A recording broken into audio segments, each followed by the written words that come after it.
Bismillahirrahmanirrahim. Alhamdulillahi rabbil alamin wassalatu wassalamu ala asyrafil anbiya'i wal mursalin wa ala alihi wa sahbihi ajma'in. Rabbi shrah li sadri wa yassir li amri wa hlul 'uqdatam min lisani yafqahu qawli, amma ba'd. Alhamdulillah, bertemu kita kembali di dalam kelas pendidikan Islam. Pada hari ini Ustaz akan mengajar berkenaan dengan tajuk adab, iaitu pelajaran yang ke-22, tajuk jagalah harta benda awam.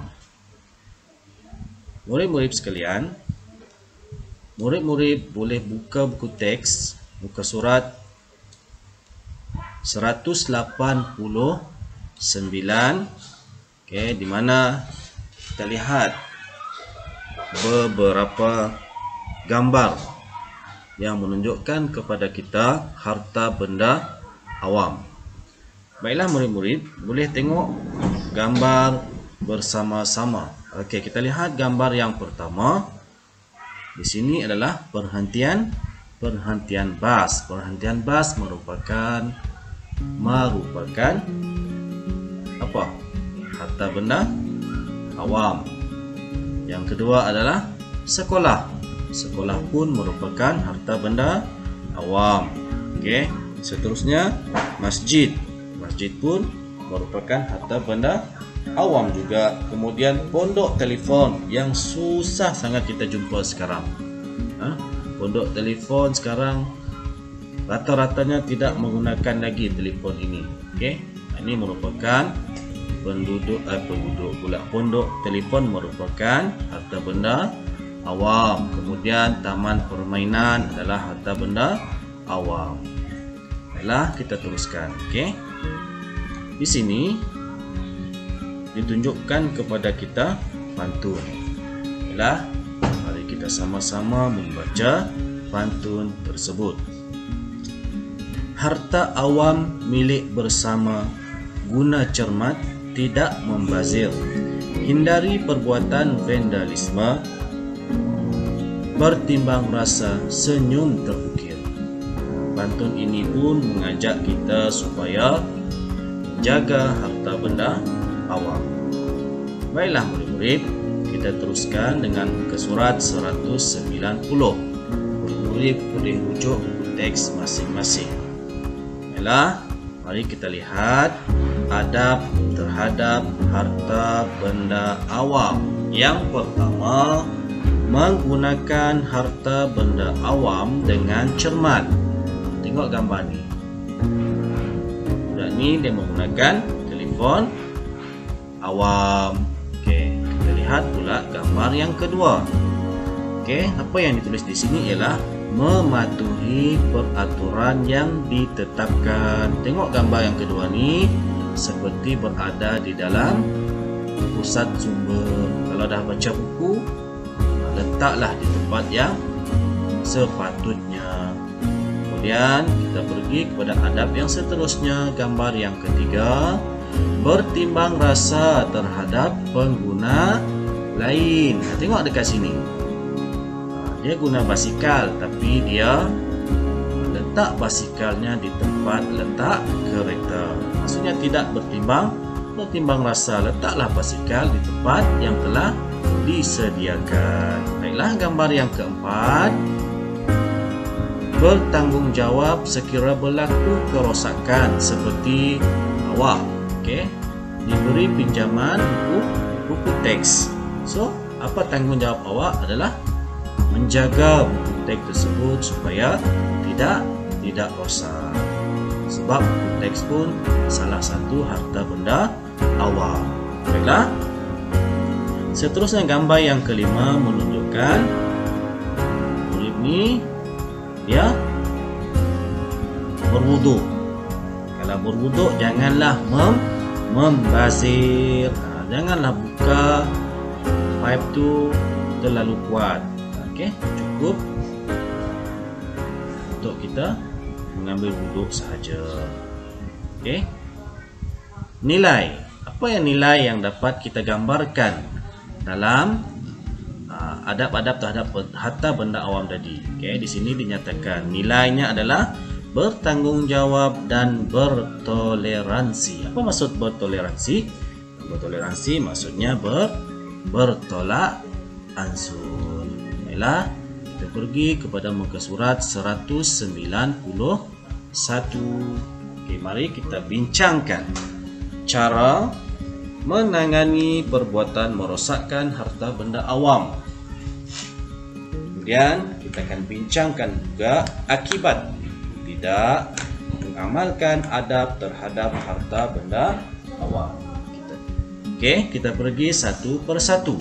Kita lihat dulu cara menangani perbuatan merosakkan harta benda awam. Yang pertama, memberikan pendidikan agama yang sempurna. Yang kedua, menunjukkan contoh teladan yang baik. Yang ketiga, memberikan nasihat dan teguran. Yang keempat, mengadakan kempen yang bersesuaian. Dan yang kelima, melakukan pengawasan terhadap harta benda awam. Dan yang terakhir, bersikap prihatin terhadap anggota masyarakat. Dalam muka surat 191 ini dinyatakan enam perkara untuk kita menangani perbuatan merosakkan harta benda awam. Baiklah, kita bincangkan pula akibat kalau kita tidak mengamalkan adab terhadap harta benda awam. Yang pertama, berlakunya pembaziran. Yang kedua, menyusahkan orang lain. Yang ketiga, banyak kemudahan awam rosak dan musnah. Yang keempat, masyarakat berpecah belah. Dan yang kelima, ekonomi negara terjejas. Contoh perbuatan yang berlaku pembaziran. Kita lihat yang pertama, apa perbuatan yang berlaku pembaziran? Contohnya macam tadi dalam gambar tadi, kalau kita nak mencuci tangan kah, berwuduk kah, janganlah kita membuang air terlalu banyak, membazir air terlalu banyak. Kemudian kalau air dibazir, kita menyusahkan orang lain. Yang ketiga, kita lihat sekarang, awak pernah tak nampak telefon awam? Sekarang susah kita nak jumpa telefon awam sebab banyak telah dimusnahkan, dirosakkan oleh individu-individu yang tidak bertanggungjawab. Kemudian masyarakat boleh berpecah belah kalau kita tidak menjaga harta benda awam ni. Kemudian ekonomi negara terjejas.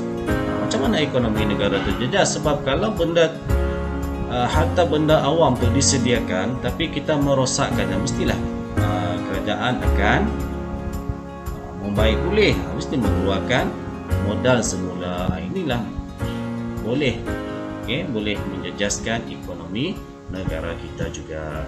Baiklah, kita teruskan pada muka surat yang seterusnya.